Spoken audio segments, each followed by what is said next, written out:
My name is Dr. G. Welcome to That's Unusual, my podcast uncovering the unusual stories behind the world's most interesting people. On this show, we celebrate what makes us different and how we convert those differences into unexpected opportunities.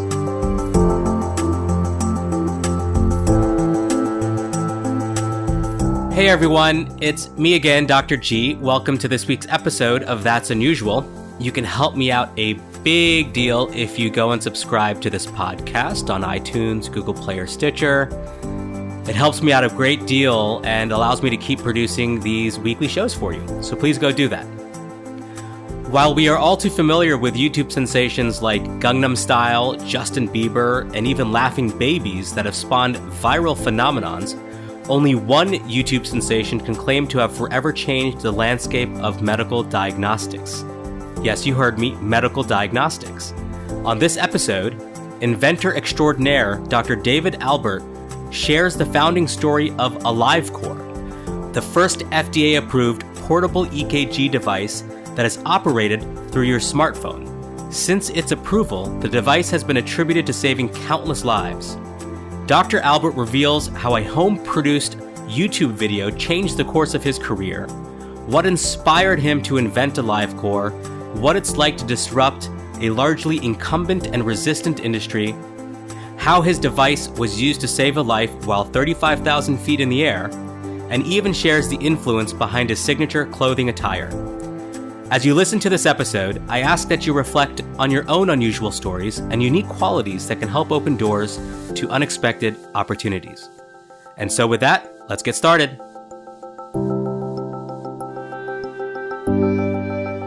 Welcome to this week's episode of That's Unusual. I'm Dr. G, and I have a very special guest with me today. I have Dr. David Albert, who's the founder of AliveCor, amongst a number of other things. So welcome to the show, Dave.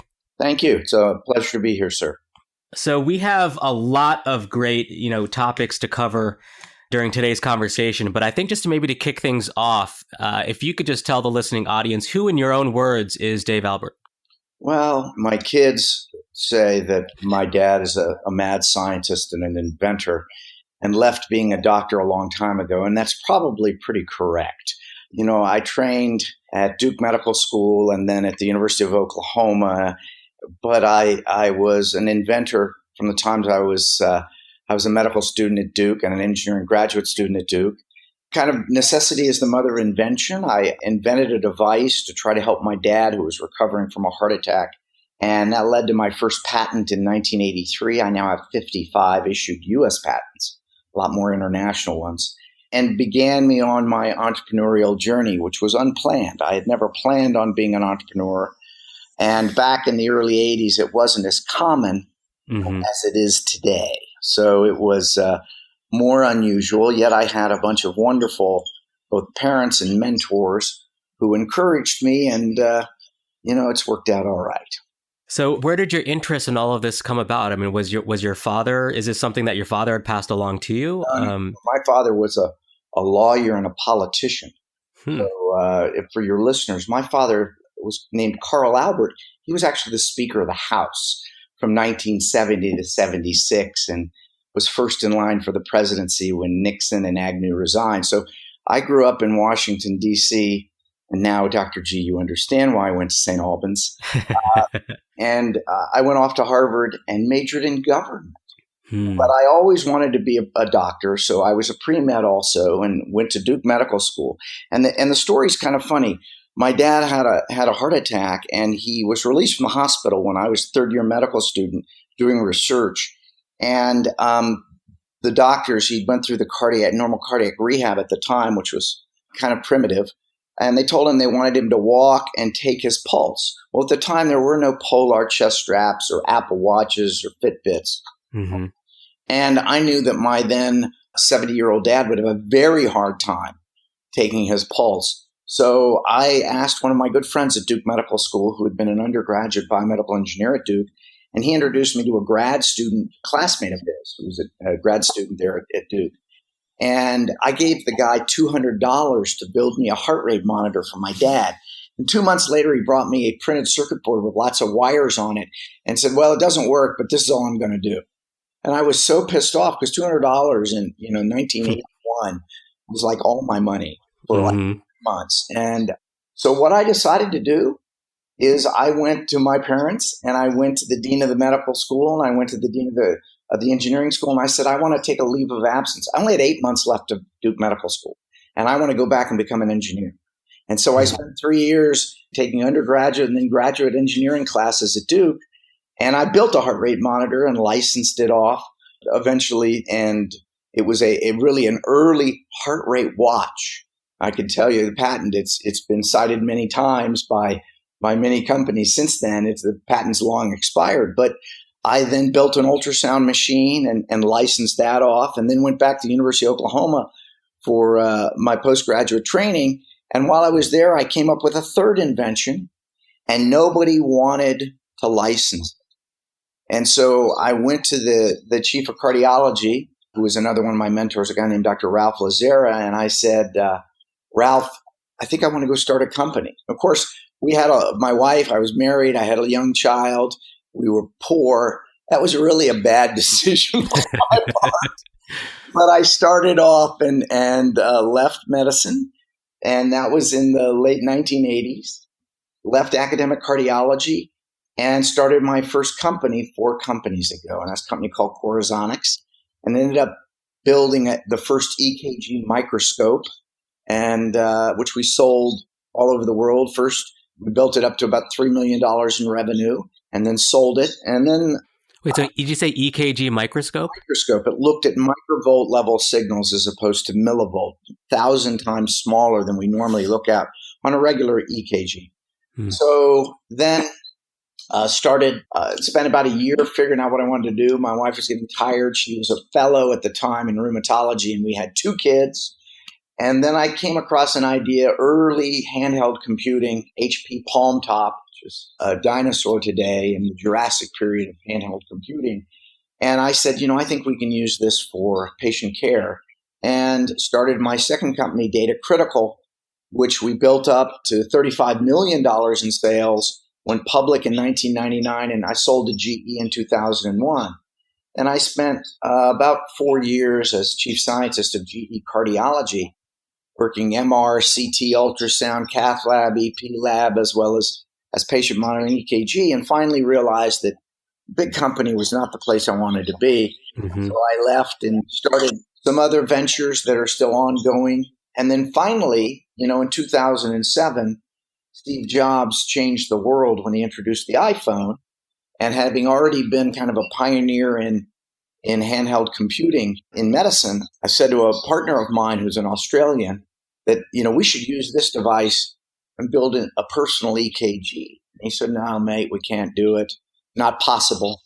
And so, it certainly wasn't until they made, enabled apps, which was about 18 months later, when they opened the App Store and an SDK and brought out iOS to the world, then I had an idea. And that idea fully realized itself in 2010. I took some money, went to Hong Kong with my partner and had some prototypes built. And in December 14th, my birthday in 2010, I received a package from Hong Kong of about 15 prototype iPhone cases. And then on December 30th, I was getting ready, in 2010, I was getting ready to go to the Consumer Electronics Show to show this new iPhone ECG idea of mine. And there were 3 or 4 companies that weren't going to be there. One of them was GE. I had this is no joke, my 9-year-old. So I had 2 more kids by then. So now I got 4 kids, okay? And I have 2 more, my 9-year-old who made YouTube videos on modifying Nerf guns. And he said, Dad, it's really easy to make a YouTube video. You've got a webcam there, and this is how you do it, and this is where you click, and this is how you upload it. So that's what happened. So I go to my office, I take this prototype, and I make an unscripted 4-minute video introducing the world to the iPhone ECG. So I want to stop you right there, because this is sort of the genesis of what has now become the mainstay product that a lot of people are now familiar with called AliveCor. That's and right. there's so much to unravel in all of that you just said. And I just want to just recognize the fact that you were sort of one of the original pioneers that we now call DIYers or hackers. Really, when you saw the problem and you didn't see it in the marketplace, you went out to solve it yourself. That seems to be a real common thread in everything that you've done over the course of time. And when you're talking about sort of this moment of creating the YouTube video, I almost liken it to, that now famous story of Steve Jobs and the Homebrew Club. And, when he had basically introduced the Macintosh for the first time at the event, expecting really, not much of a turnout, but it ended up becoming the biggest sensation, unsuspecting to him, which we know, of course, now has been in the history books. And I feel like your story of simply creating this YouTube video, and I want you to get into the details of that, because I think there's a lot of lessons that can be unraveled from it. Well, you're right. And it was unsuspecting. You got to understand. I made a 4-minute video and I did one thing accidentally. At the time, I was on Twitter. I think I had 10 followers. My big social network was LinkedIn, and I had about 400 followers. And I thought that was pretty significant for an old guy in his 50s, right? That was a pretty significant thing. And they were, business people Medtronic, GE, J&J, people I'd met in medical technology world. And so I just happened to click as I was uploading to YouTube. I clicked the box that said share with my LinkedIn connections. I only wanted to send this. I was going to send emails with the links to like 5 people, literally. And so I clicked that box and I hit upload. And then I went home. And the next day, was the 31st. I had a date with my wife. We're having a New Year's Eve date. And that was a Friday. And then the next day, Saturday, I start getting emails. And my partner in Australia says, Dave, what'd you do? I go, what do you mean, what did I do? He said, have you looked at the views? I said, no, I haven't been back. What? He says, we got like 10,000 views. Well, by that Sunday, we had 150,000 views. I'd been called by Good Morning America, Fox and Friends, CBS. They had all and in the medical world, 150,000 views is hitting it big. I mean, that is viral. In 2 days. And I was called by all the major news people, and they said, would you help us open the show at CES? And so I was on Fox and Friends at 5 in the morning or 4 in the morning in the convention center with the guy, and I was on Good Morning America, and I got interviewed by CNN. And my video, people all over the country, it was put on TV. It was put on the radio. And all of a sudden, I got called by venture capitalists. I got called by GE. GE called me. And then finally, and I was tracked down. It was unbelievable at CES. And I've never been in a situation. I get a strange call. This guy identifies himself. I won't name his name. And he says, I'm from Apple.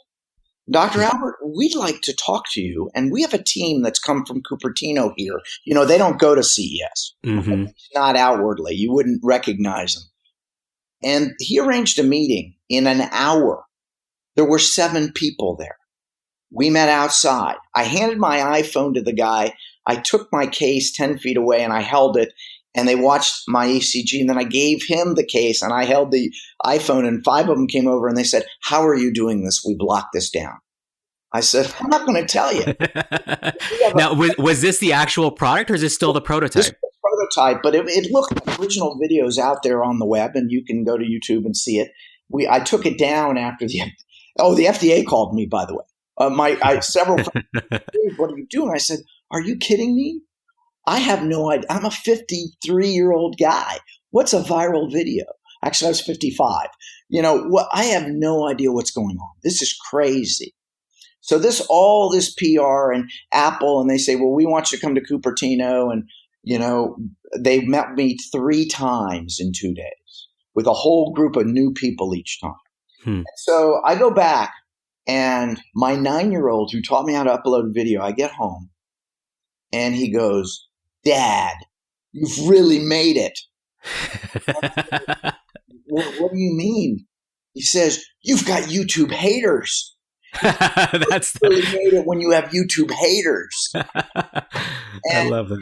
there were all these people saying this is impossible. You can't do this. Apple's like, this is clearly fake. In fact, one of the great things is that there was a Czech discussion board on biomedical engineering, and my partners translated it.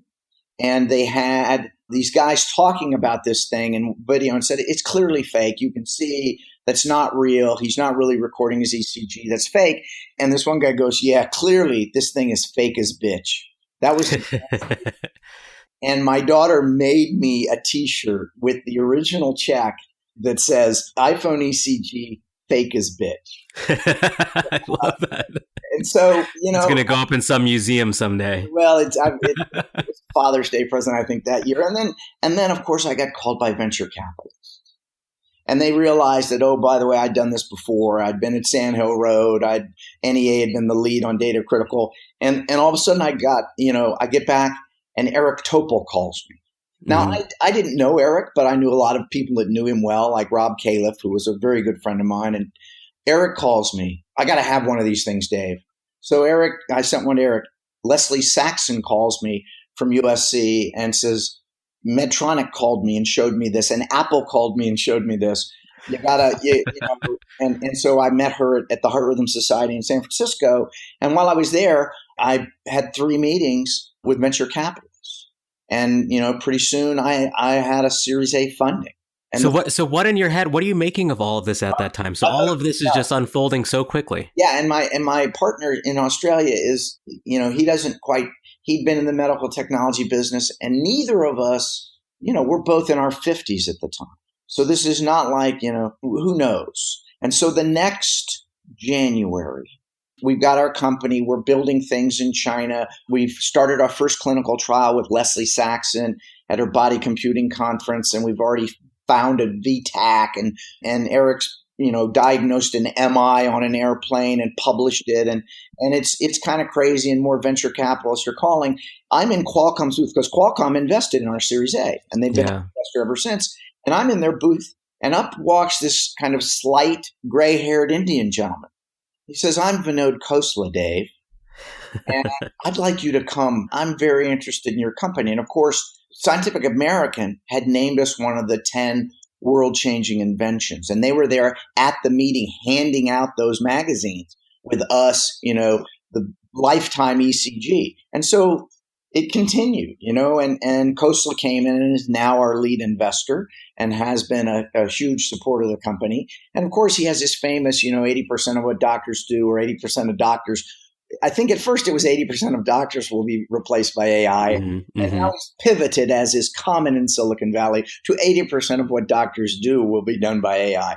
Vinod is a future thinker, and I've had dinner at his house with Bill Gates and Sheryl Sandberg and Eric Topol, and he lives on the cutting edge. And bravo to him. We need people like that to keep the world moving forward. So did you have any concerns at this time? Because I believe at this, all of this is happening even before you've had any clinical studies, or am I mistaken with that? We have this one clinical study going with Leslie, the first IRB approved clinical study. And so the good news is that I know what I'm doing. I have 65 publications. I'll fast forward now. So this is really 2012. The next 5 years are a blur. Several management teams until we get it right. But all along, we have people adopting our product, buying our product. We get not only FDA clearance, but we get the first over-the-counter algorithmically supported FDA clearance for an ECG device. Now, one of the things I want to talk about and really highlight here is the fact that, the media tends to paint a very rosy picture in terms of everything is going great and you're getting FDA approval and so forth. But from my understanding and having known you for a number of years and having seen this come through, I mean, it was not an easy journey. There were a lot of new territory, big hurdles, big concerns. Like you said, the haters on YouTube, but even beyond that. No, this was a difficult path. So tell us about the difficulties that you encountered. I won't call her out, but there's a woman who goes by the name of the Venture Valkyrie, and she's now at GE Ventures. And she and I had a little bit of a Twitter debate this week. She wrote a post about how direct-to-consumer medical devices are just not going to make it. And what I will tell you is this. Today, we have over 70 publications. We have FDA cleared, about 6 FDA 510Ks, CE mark, and it has taken lots of money. We have 14 plus million ECGs in our cloud database. 25,000 ECGs a day from over 10,000 different people come in. And most of, nobody looks at the U.S. News and World Report top healthcare centers, right? Except everybody, right? Just like nobody looks at their college rankings except everybody. Well, the top 10 cardiovascular centers all use AliveCor. And as I said to Lisa, half of our products are bought on a doctor's prescription or recommendation, and the other half are bought spontaneously. And I was just in a debate at this cardiology meeting. Well, what I will tell you is it took a lot of time, a lot of money to find the right management team, because what we're doing has never been done before. Mm-hmm. It is. Now, was it a requirement that a physician had to prescribe the device to a patient? Our first 18 months, you had to have a prescription to buy our device. Mm-hmm. Okay? And we had to validate, it was a true prescription. And that was inhibiting. But we were conducting clinical studies and publishing. And today we have over 70 peer-reviewed journal articles and abstracts. Mm-hmm. I don't think anybody, can you think of a digital health company that has 7, not 70? Yeah, I mean, this is a complete gaping hole within the digital health marketplace. Is the fact that a lot of them are just not validated. Right, but I'm not a kid. Yeah. When the recent survey of UCSF and Stanford medical students, fully 50% said they didn't want to practice medicine. Of course, that's because where they are in Silicon Valley. It's not true at Harvard or Duke or at any other medical school probably. But there at UCSF and at Stanford, the startup bug has caught. The problem is those people don't have the right tools yet. Yeah. A year on the wards is not enough to give you, maybe one of them might have a good idea. The reality is I knew what it took. I'd been through the FDA many times. I'd conducted many clinical studies, and I knew what it took. And I knew that we couldn't be unvalidated, that we had to have the doctors validated. I will also, here's an anecdote from the beginning. Before I made my video in 2010, I actually had a prototype and took it to a major medical device company where I had a lot of experience and credibility. And I presented it. And at the end of it, they looked at me and said, Dave, cool idea. I knew I was dead then. And they said, cool idea. Only 2 problems. Number one, patients who need this, Medicare patients, are not going to pay even $99 out of their own pocket. We're too addicted to third-party pay. And number 2, no doctor will prescribe this if they don't get paid for reading the ECG. So, we wish you great luck, but we just don't, we don't see how this fits in conventional thinking. So how did you address that? Well, we had to prove that we could do something that wasn't conventional thinking. And so that's why it took money and time, because we had to validate it. We had to get people at the Cleveland Clinic to publish the iTransmit study. We had to get, Leslie Saxon to publish papers, and we had to get people literally all over the world, in Australia and Europe and Hong Kong, publishing papers proving that it works. We had to get people accepting and adopting it. Not just the leading edge Eric Topels and Leslie Saxons, but the people in the trenches taking care of patients every day. And that took a lot of time and patience. And, I have to congratulate the likes of Coastal Ventures and Qualcomm Life Ventures, because they stuck with this. They saw the beginnings of people adopting it, and they saw the anecdotes of people saying, this has changed my life. I'm no longer scared every time I feel something. I know it's just an ectopic beat, a PVC. It's not my atrial fibrillation. It's not my SVT. And he said, you've made me live again. And they saw those anecdotes, and they saw the response of the leading edge doctors. And they said, this is worth investing in, because if we're right and we invest long enough, this will become a real business and this will change. And when you're at an inflection point and a change point, well, by the way, that's where you make a lot of money. Okay. Mm-hmm. There at the beginning of the PCs or the beginning of the internet or the beginning of search or the beginning of smartphones, that's where you make a lot of money. And so, I think our investors have, our most recent round was led by Omron, the world's largest direct-to-consumer medical device company. You go into any drugstore, you buy an Omron blood pressure cuff. They're a very conservative Japanese company, but they sell hundreds of millions of dollars of direct-to-consumer devices that are FDA cleared and European CE marked. And they agreed with us and agreed with our other investors and represent, a company that proved long ago you could get people to buy medical devices, use them themselves if they were inexpensive. How many homes are you in now? Well, we've sold hundreds of thousands of devices. I would tell you that, we had 45,000 unique users in March. Okay. Wow. So so not everybody uses it every month, but we had 45,000 unique users send in about 700,000 ECG strips. And that's grown every month for 5 years. Every month for 5. It's amazing to look at the graphs. And do you have a compendium of all of the data sets? Like, do you have a sense of how many lives saved or how many critical events have been tracked? We are HIPAA compliant. So while our terms and conditions allow us anonymized access to the ECG waveforms, I don't know who these people are, and I can't find out who somebody is unless they give us explicit permission. Many of them are all over the world, but there are some that have been published or who have put their stories on social media.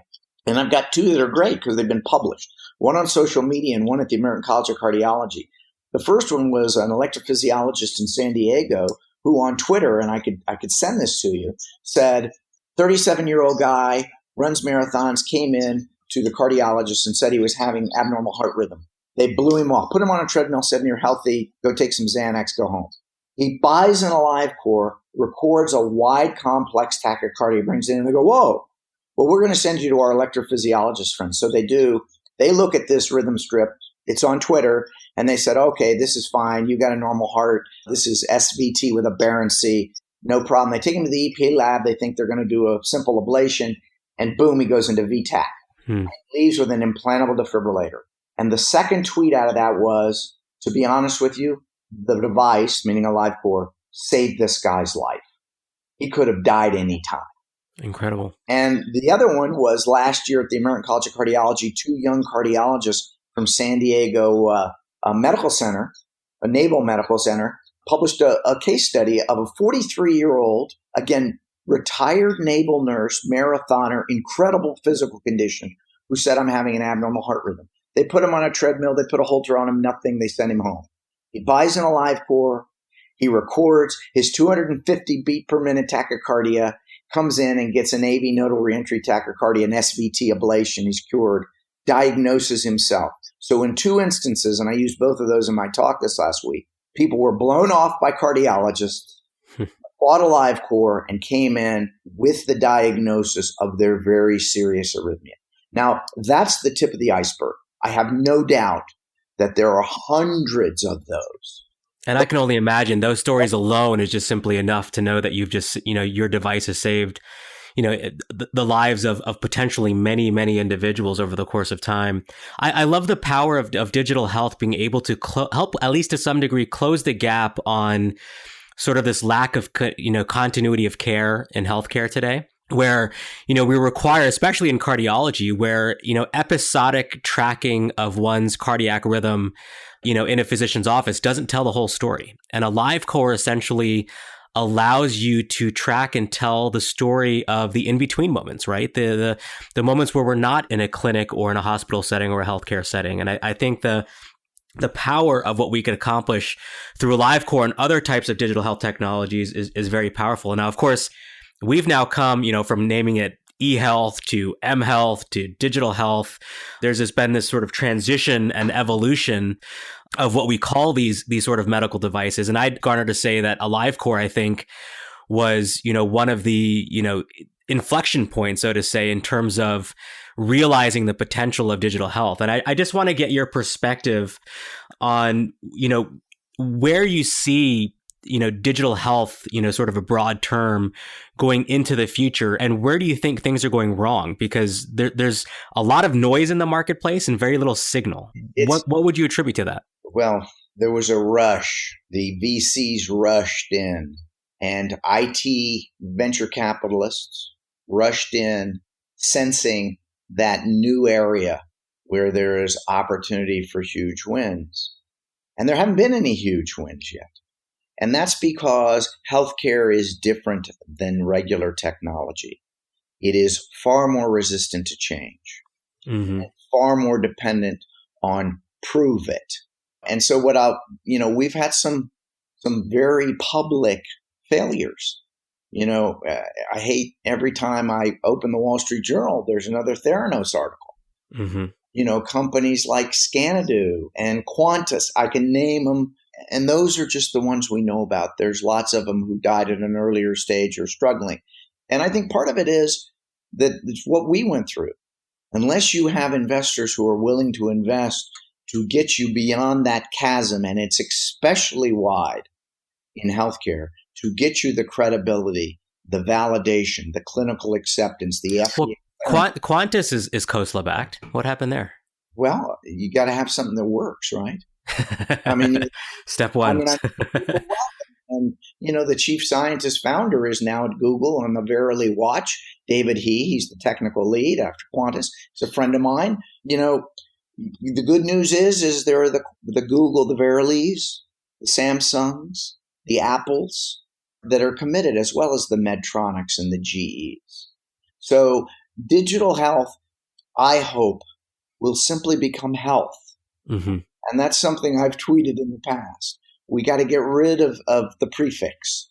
You mentioned Vinod Khosla's quote before in our conversation. What's your reaction to that? 80% of what doctors do will be replaced by technology. Do you believe that? I think that, first of all, we can't train nearly enough doctors for baby boomers like me to retire, and the body wears out. I applaud all the Silicon Valley guys wanting to live forever.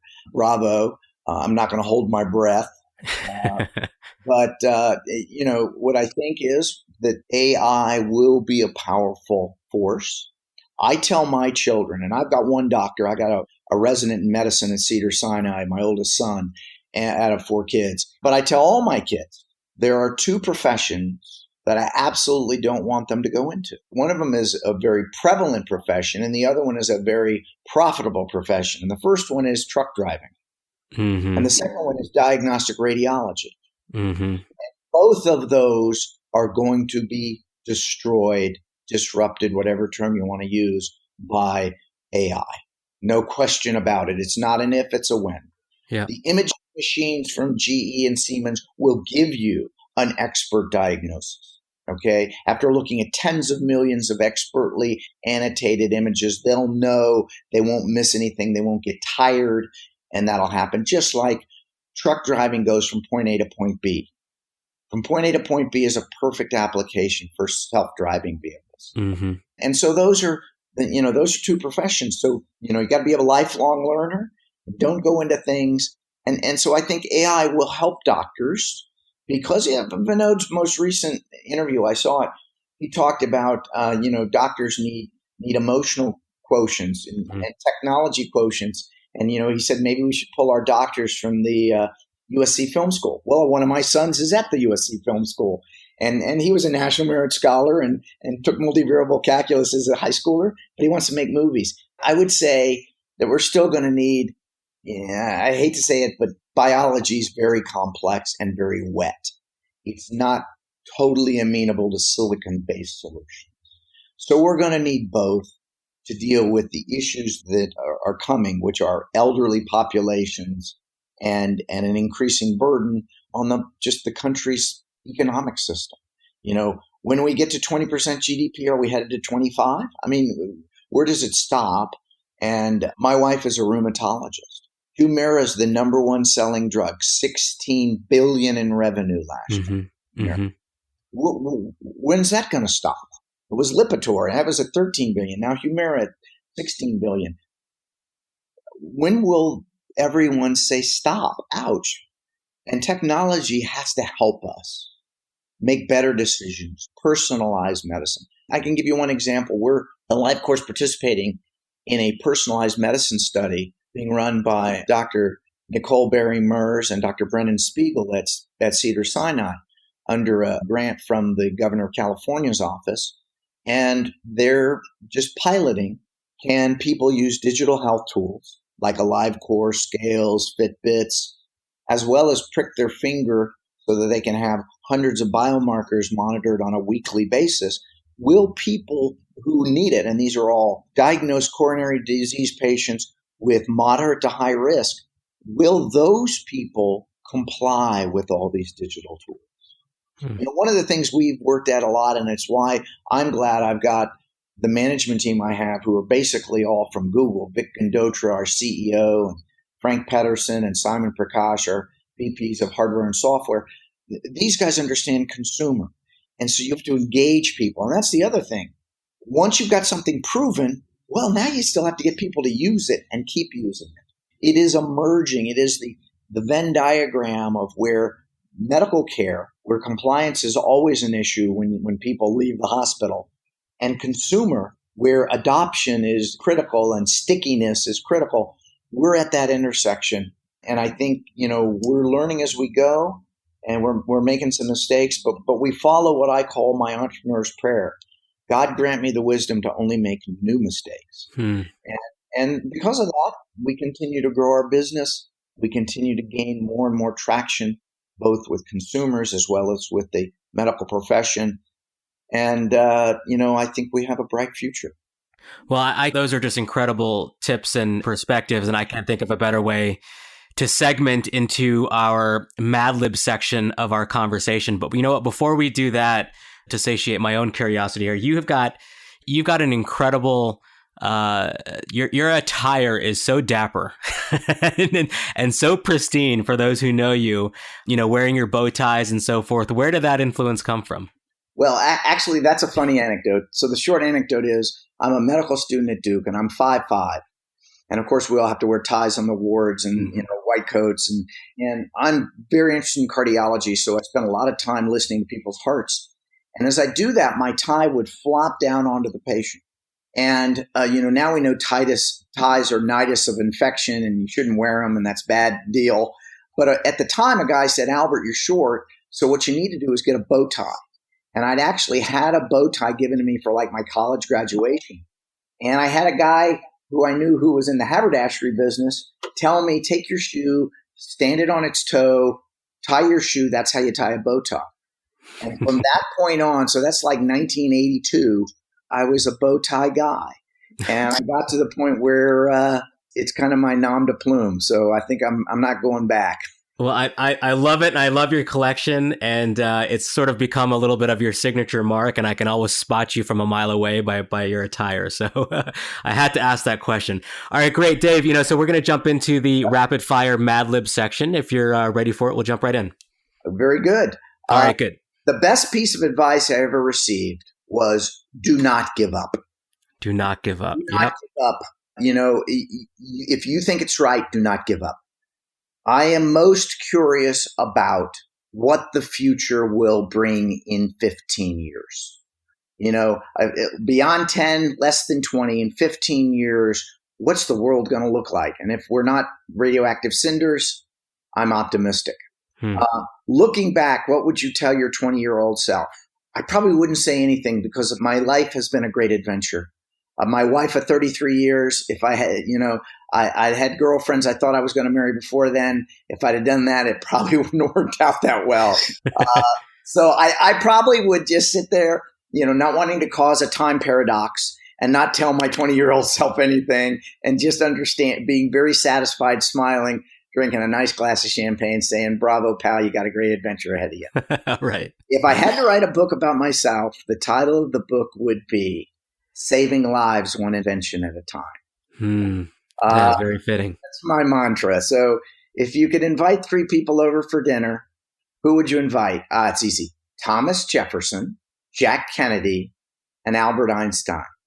I think we'd have as Jack Kennedy said about Thomas Jefferson when he was hosting a dinner at the White House for all the Nobel Prize winners. So this is the greatest collection of brains since Thomas Jefferson dined alone. Well, you got two inventors in there and one that's not an inventor. Yeah, but a charismatic guy. They have this Jeeves, this TV show. I haven't watched it yet, but I look forward to it. And on this, we celebrate what makes us unique. I'm unusual because I'm an old entrepreneur who likes to think young. So, by the way, funny thing, Vinod has written that he wouldn't invest in anybody over 30. I'm a month older than Vinod. And I remind him of that. I think it kind of gets under his nerve, but you know what? It's worked out so far. I'm older than him, and both of us are on the north side of 60. So I encourage young people today. I think that's one of my main passions, encouraging young people, pass it on. There you go, sir.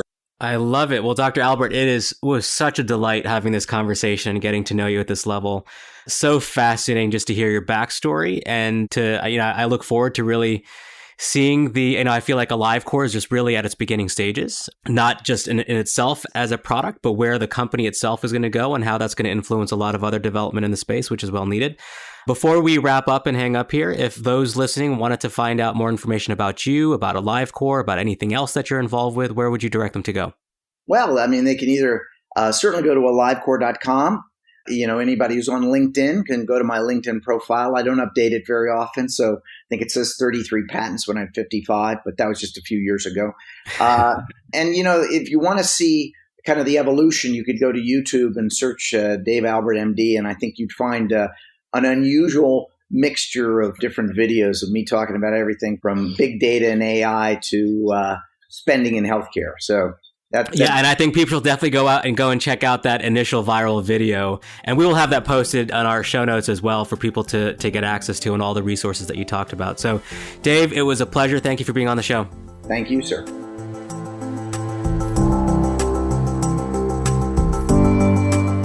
Hi again. It's me, Dr. G. If you are still listening, I'm hoping it's because you enjoyed this podcast. If you would like to hear future episodes, you could really help me out by subscribing to the That's Unusual podcast on iTunes and leaving a review. It goes a long way in helping me get the word out from avid listeners like you. As a thank you, I will be selecting one new reviewer each week at random for a free private 15-minute phone conversation where you can ask me anything and get professional advice on your career or business to help you stand out and make a difference. Also, if you want to be notified of any future episodes, please visit that'sunusualpodcast.com and sign up to receive updates on new episode releases.